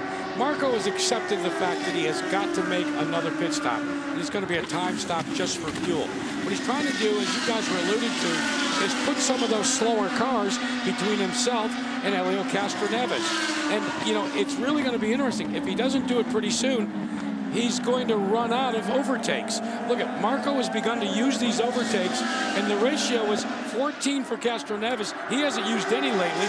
Marco has been hitting that button.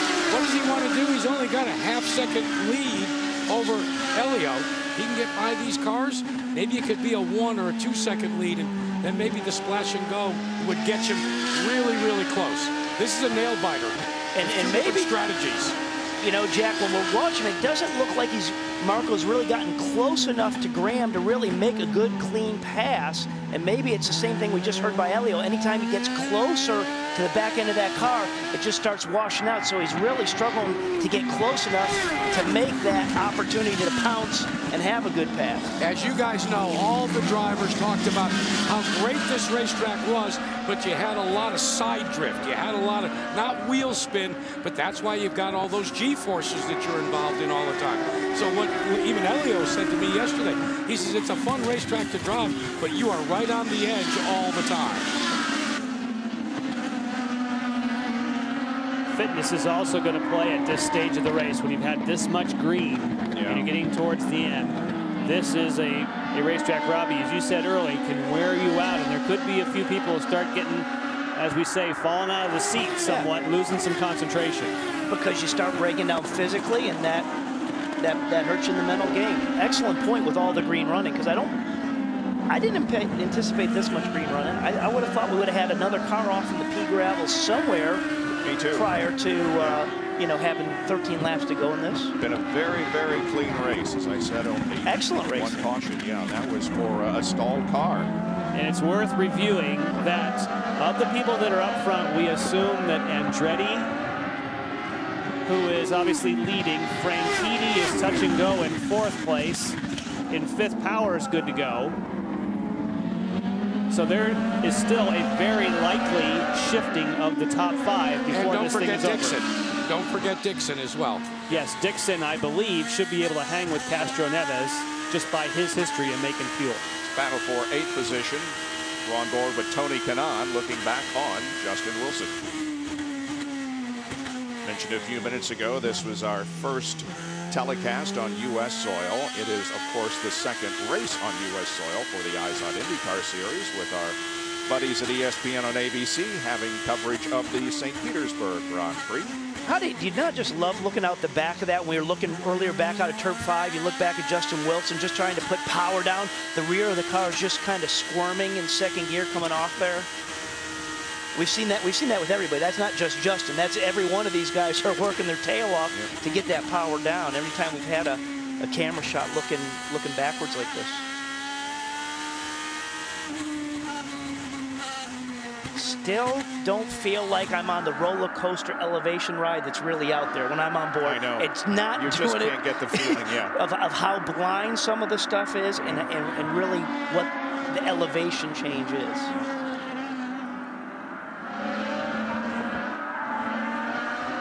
I'm with Kyle Moyer. Kyle, the look on your face, not so good. Where are you sitting right now? Because the guys were guessing you might get by Graham and maybe help yourself out that way, and Castroneves have to fight through it. Yeah, we need more than 3 seconds on the track. We need 3 laps of yellow, and it's my mistake. I mean, Marco's driving really good here, and I got caught out not doing the fuel-saving mode early in the race, and you know, you can blame this one on me right now unless we get a yellow. Anything can happen. This is the IZOD IndyCar Series. He's looking for yellow, but right now all green with 78 laps for this 90-lap race complete. And it takes a real man to admit to what he just did. And when you're wrong, which is me. But thank you, Jan. Hey, we're going to take another break, and so we can have the last 10 laps without interruption. This thing is far from over here at Barber Motorsports Park. The Indy Grand Prix of Alabama on Versus is brought to you by Apex Brazil. To learn more about our Brazilian goods and services, log on to experienceourenergy.com. And by Peak Performance Products. When you peak, you win. All right, we're back to settle this thing here, and a lot of traffic out there. Oh! They try. How did Conway get through there? I covered my eyes. You yelled, I covered my eyes. That's Tony Kanaan running in 7th. Then Wilson, then Conway, 7th, 8th, and 9th. It has been 24 laps since Marco pitted, and we heard Kyle say that he has a need for a pit stop relatively quickly here, which means that if he does pit, we're going to have a battle, it would seem, between Elio and Scott Dixon, who are currently running 2nd and 3rd and very close to each other on the racetrack. And right behind Dixon, position-wise, is Franchitti, who stopped a lap earlier and than here Dixon. he comes. Oh, so Marco is on pit lane. Too bad that he has to relinquish the lead. He has led 58 laps of this thing, but he is in for a needed splash of fuel, Robbie. Well, no need for tires, just a splash and go. He's saying, I want you wide open coming in. Now dump it. Hopefully he doesn't lose too much time. Unfortunate. Kallmeyer took it upon himself, and he's feeling it now as much as Marco Andretti is. And he's going to come out, however, with a relatively clean racetrack ahead of him. And, you know, we saw Kyle say, hey, take this one on me, but, you know, you got to be aggressive on the pit stands. A shout out to Graham Rahal in the Sarah Fisher car. Right now, he is going a lap down, but he has stayed on the lead lap all race long. And that was Elio on the overtake button. That was off of turn 5, and he used that overtake button and gapped Rahal. And here comes Dixon. Oh. He didn't want it to be that easy for Dixon to get by Rahal, that's for sure. 3rd place, Dario Franchitti is about 10 seconds behind these two, so it would appear to be a battle to the finish between Elio and Dixon. you mentioned Franchitti. Again, he stopped a lap earlier than Dixon, so he may also need a splash. Behind him in 4th place, Power, we know he doesn't. He pitted much later. We're just on board right there with Dixon, and you want to talk about back steering and working this wheel. And, you know, we talked about how physical this racetrack is. When you see you're having to catch the wheel just like that all day long, you're working hard. It's a drain on you physically. Then mentally, you got to be sharp. Mike Hall looking at his driver, Scott Dixon.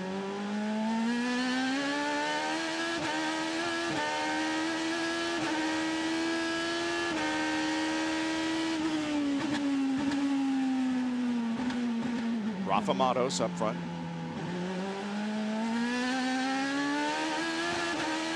Sawing on that wheel as he's putting the power down, isn't he? Yeah. Man.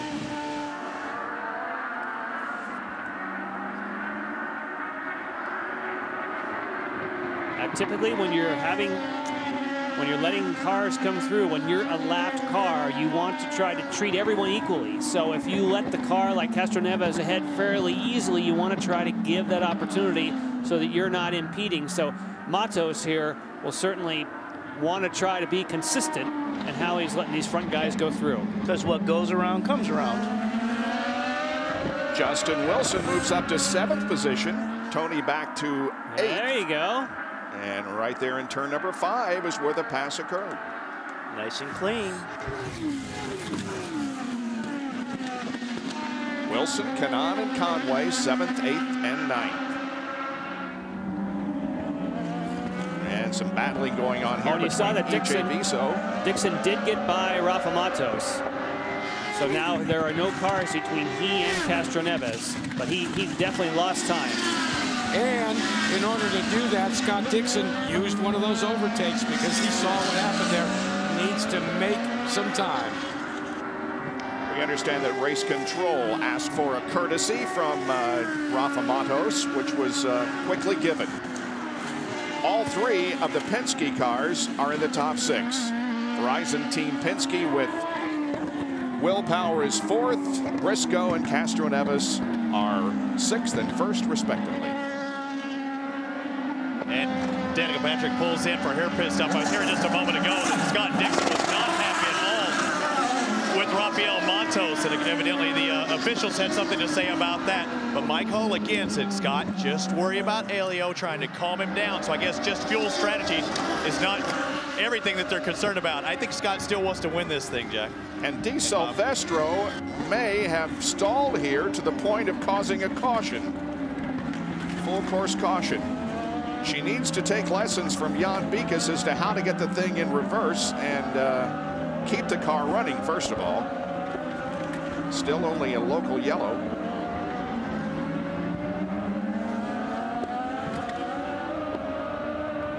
Less than 5 laps to go in this one.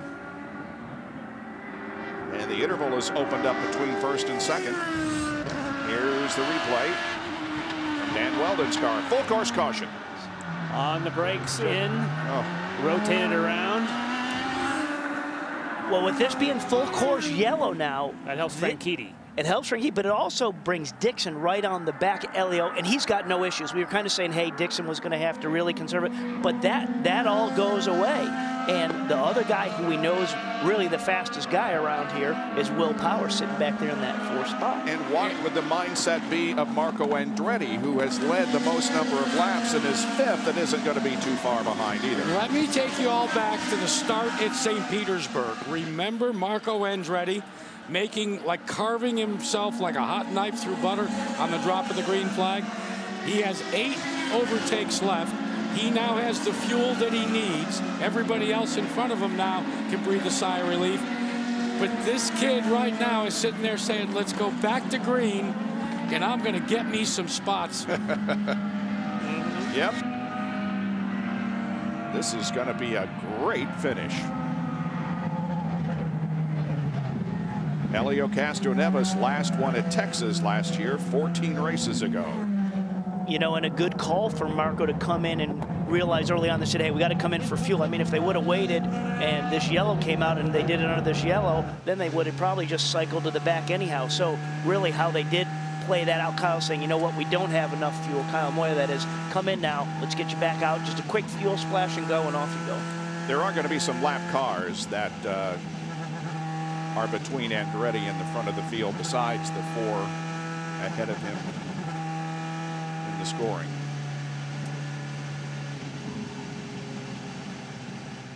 Remember me talking about overtake? Originally, the idea was to give you the added horsepower to be able to go faster and pass a car.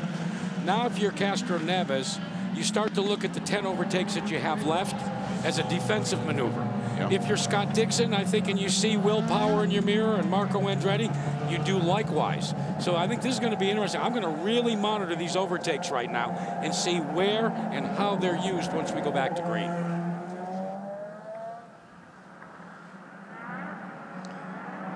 I'm really amazed at what a great tool that, again, as we said earlier, that overtake button only being the small horsepower percentage it is, but it just gives you just that little bit you need that we've seen.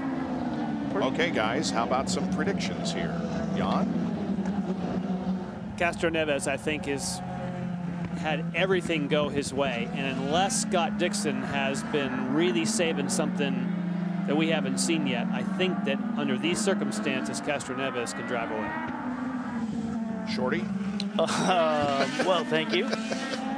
Well, between you and I earlier, I thought I liked what Dixon was, so I'll just stay with Dixon. Okay, yeah, you know, I won't be fair weather guy here like to the right of me, Jan. Yeah. You know. We predicted for the start of the race who was going to win, and I picked Elio, and so did Robbie, right? No, I went with Dixon just to separate. Right, so yeah. And you had Power, if I remember, Bob. I did not. No, you did. You did, Mr. Jan. Oh, how did I forget that?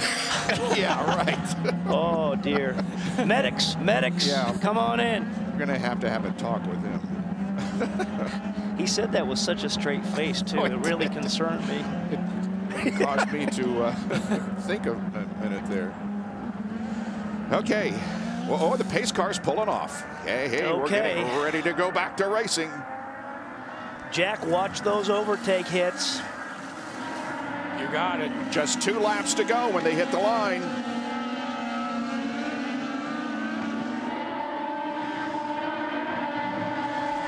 A green-white checkered.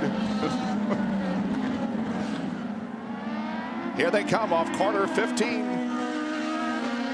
And the Apex Brazil restart green flag comes out. Let's see who wins at Barber. Both Elio and Dixon are on the button, guys.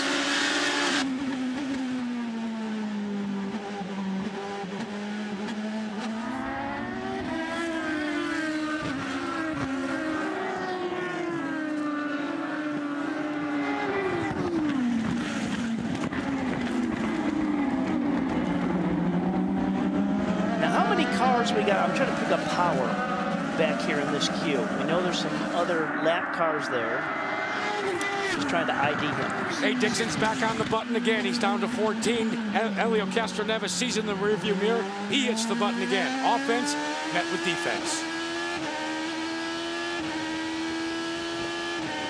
Doesn't seem to have anything for Elio, though. He got time. He's got time.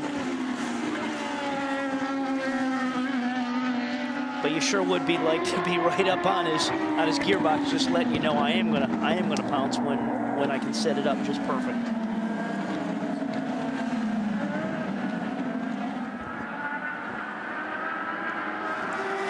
White flag is coming out. 1 more lap to go.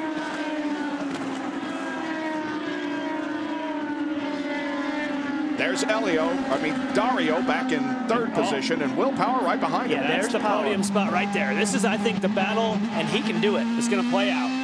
Yep. Okay, this is where we've seen all the passes. He should stay to the left. He's on the overtake. They both are on the overtake. Oh, looking to the inside in 5. That might have been his last chance. I don't. But with the traffic in front of him, it may just. You know, Franchitti just may have to dump the throttle once, and then he can get in there. All right, it looks like that the win streak is broken. He has just a few more feet to go through turns 11 and 12. Will Power's streak at 2 wins in a row is over. Helio Castroneves, through largely pit strategy, wins the Indy Grand Prix of Alabama here at Barber Motorsports Park. Don't forget, he goes for his 4th win at Indianapolis in May. And here is Will Power, who finishes in 4th position after winning the first 2 races of 2010. It's Helio's first win since Texas last year, his 17th victory in the IZOD IndyCar Series, and his 23rd win in major open wheel competition, moving him into a tie with Dario Franchitti for 14th on the all-time list. Helio Castroneves wins here in Alabama. We'll be back in just a moment on Versus.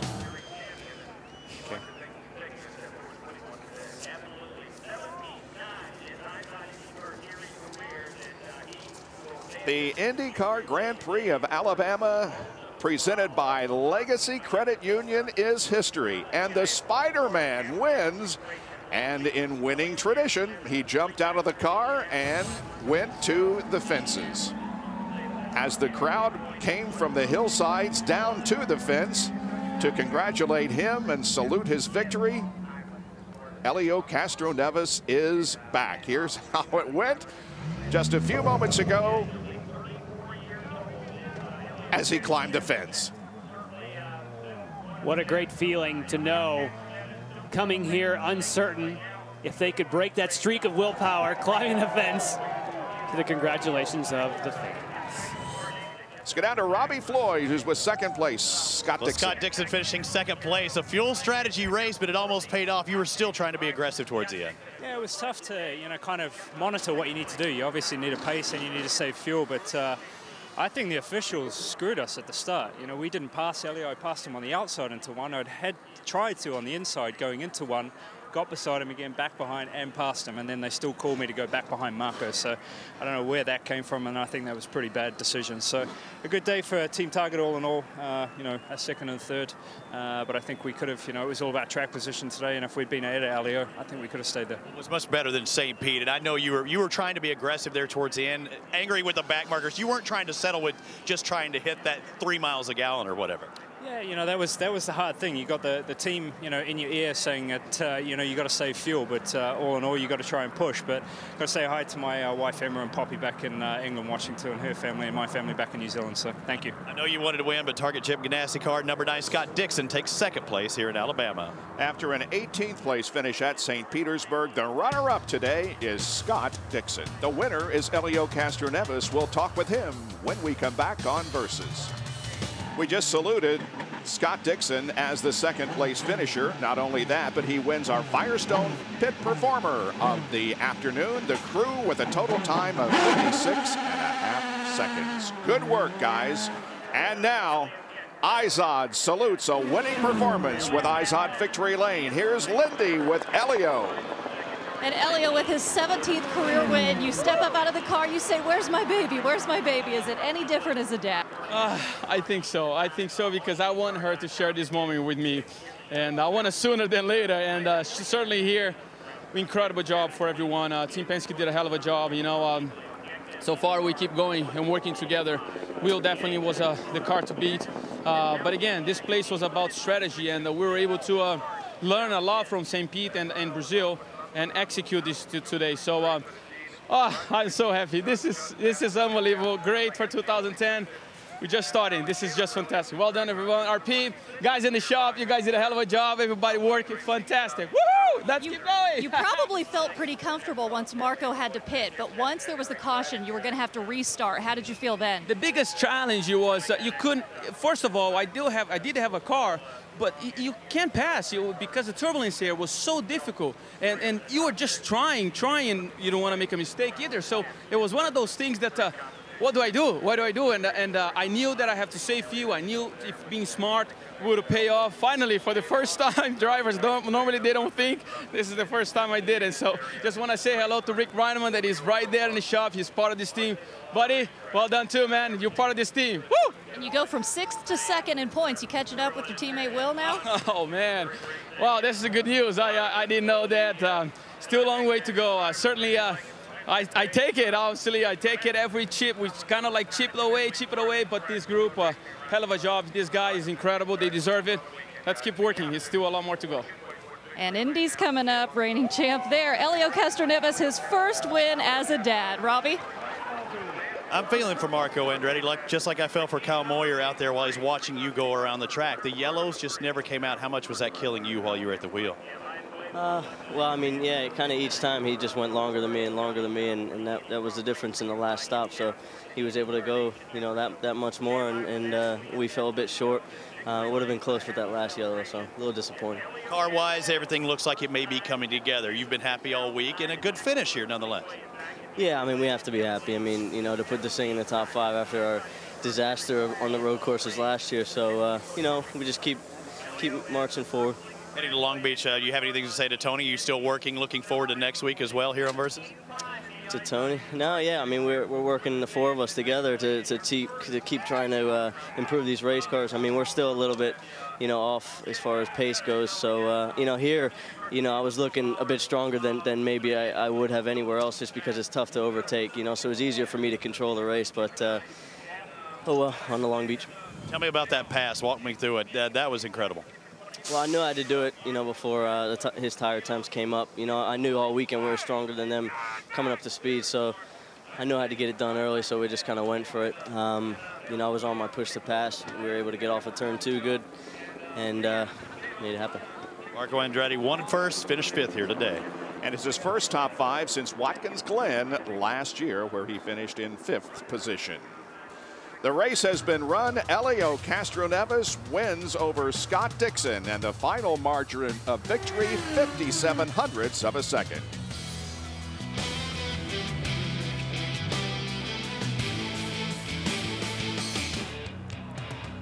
Beautiful overhead shot of Barber Motorsports Park, where we ran the Indy Grand Prix of Alabama today. That was won by Helio Castroneves on some fuel strategy. Take a look at the complete results. We'll tell you that 13 cars were on the lead lap at the drop of the checkered flag. The average speed of the race, 106.436 miles an hour.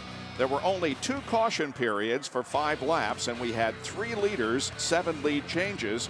Marco Andretti led the most laps at 58. Castroneves led 20, and Will Power led 12 of the laps. Down to Lindy Thaxton. And Will Power, talk about how traffic really affected your race today. Yeah, I think it affected everyone, you know, but it just really happy for the Verizon guys to ended up 4th. That's still good points, you know, and we anticipated it being a real tough race. And just like I said before, if there's a yellow falls at the wrong time, it can really help, some of the people back there in the pack. And, I guess we sort of made a wrong call there. We didn't anticipate people being so slow back in the pack, but, we finished 4th, and we're actually happy with that. Yeah, you had said before the race that if you knew you couldn't win, the key was really for you to just stay out of trouble. Yeah, exactly. You just got to, execute every race best you can. Some days the yellows will work for you, and some days they won't, so there's no use in complaining about it because, maybe in Brazil it helped us. I'm not complaining. Happy with 4th. And you're still the points leader. Helio went from 6th up to 2nd, so it's getting kind of tight there in Team Penske, huh? Yeah, man. I mean, he's going to be tough to beat.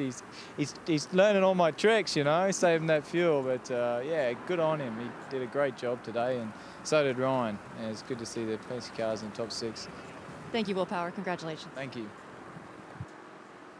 Let's take a look at the final word. The key moment in this race, well, I think it came back on lap 31 when Tim Cindric, who's the tactician for Helio Castroneves, called him into the pits. How puckered up were you? Yeah, it was tough. The first decision you had to make is whether you're going to stay out on that caution or not. And, we decided to throw the dice and go on a 2-stop strategy today. And obviously it paid off, but it wasn't easy. Helio did a great job saving fuel all day long. And, on that first pit stop is the key to try and get to that lap 31 because we were able to go a couple laps further than Marco and 1 further than Dixon, which gave us a little bit of leeway the rest of the race because we knew at that point, as long as it stayed green, we were in the driver's seat. A couple of years ago, you went off reservation at the end of the season trying to chase down for a championship with Helio. Yeah. What did that do to your tactics and strategy today? Well, we're 11 years now, Helio and I, so we have a pretty good idea when to roll the dice and, when to play it conservative. And today was one of those days where we needed to win and it's time to roll the dice. And it paid off big. Congratulations. Yeah, thank you. Guys? Tim Cindric gets the final word, some final thoughts from Jan and Robbie. Well, when you talk about the strategy and you heard Will Power say, maybe we made the wrong call there, he didn't make the wrong call when you're the leader of the race and the leader in the championship. You have to take the easy money. But then you heard Tim Cindric say, we rolled the dice and it paid for us today. That's what's so interesting. When you're behind, you take chances, and today, those paid. And you talk about rolling the dice.